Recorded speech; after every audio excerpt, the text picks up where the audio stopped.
this is your reading for Thursday, the 23rd of July, 2015. Thanks for joining me. It's really nice to be with you. I'm still using the tarot of the spirit world today. So let's have a look at what's coming up. I'm just shuffling the cards really well here, really nicely. Interesting. Okay, I like this deck a lot. I like it. First card is the Hierophant, and that came up earlier in the week as well. And the Hierophant is an apparition here, and it represents resorting to fear, well, maybe resenting, but resorting to something outside of yourself to give you permission. So in the olden days, this is why people went to church, because the church told them they'd go to hell if they didn't. And I'm generalizing here, but you know, in the dark ages, let's say. They went to church because if they didn't, they'd go to hell, and they handed over their spiritual salvation to some guy behind the pulpit. And that's the kind of energy we're talking about. It's giving away your power. So on Thursday morning, be aware of that tendency, whether you're giving your power away to your partner or your job or your looks or whatever it is that makes you feel disempowered. Just be aware of that and take your power back. The next card is the Seven of Wands. And look, she's got a little Pope's hat on as well, and she's just escaped the devil. So there may be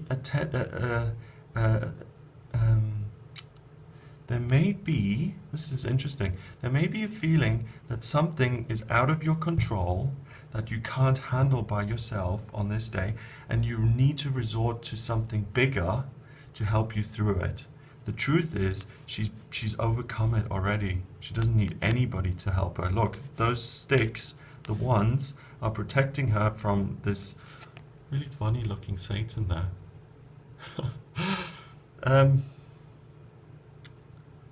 His horns are a little bit floppy, aren't they? Okay. Floppy Satan. Okay.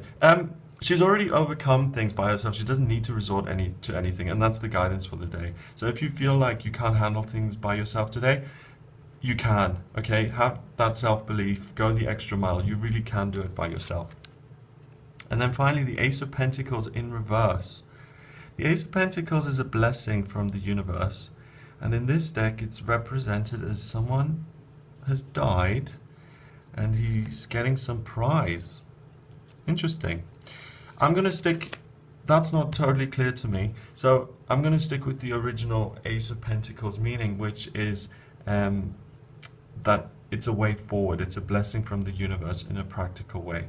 It's in reverse, okay, so you don't need to look to the practical world for your salvation, for some sort of answer.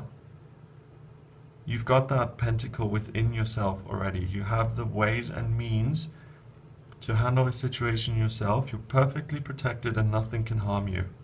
And really the truth is, if you do resort to some sort of help, then that causes problems in itself. So for instance, let's say I go to, hey, actually the example is The Princess and the Frog, that Disney film that's coming up. In that film, the voodoo guy, the witch doctor guy, he appeals to these evil spirits to help him get what he wants. But he has to make a deal with them, and he has to pay them off, and then in the end, when he can't pay them off, they actually take him. So it's don't do any deals, because they would cause you more problems than actually be of service to you. In a real world, I guess, if you go to the bank, you know, I need £200, the bank doesn't give you money, so you go to one of those payday lending things, they charge you 2,000%. That's going to cause you more problems, and if you don't borrow the money, you have a way and means of actually managing without. That's what I'm getting. You can do this by yourself. Okay? 5 and 7 is 12. I can't count at the moment. I don't know what that is. 5, yeah, that's 12. And 1 is 13. 1 and 3 is 4. And 4 was in yesterday's reading as well. And it's about responsibility and foundation and security and structure. And the structure and security is you. And then obviously appealing to spirit, you know, because that's always the truth of who we are. And that was yesterday's message. So this is an extension. So the work you did yesterday, connecting with spirit, feeling secure and held in the hand of the universe, extend that to today because that will help you deal with the practical circumstances that might be a little bit tricky at times. Okay, so that's your reading for today. If you'd like a private reading with me, get in touch via my website, gregoryscott.com. Please remember to subscribe to the channel, and I'll speak to you tomorrow.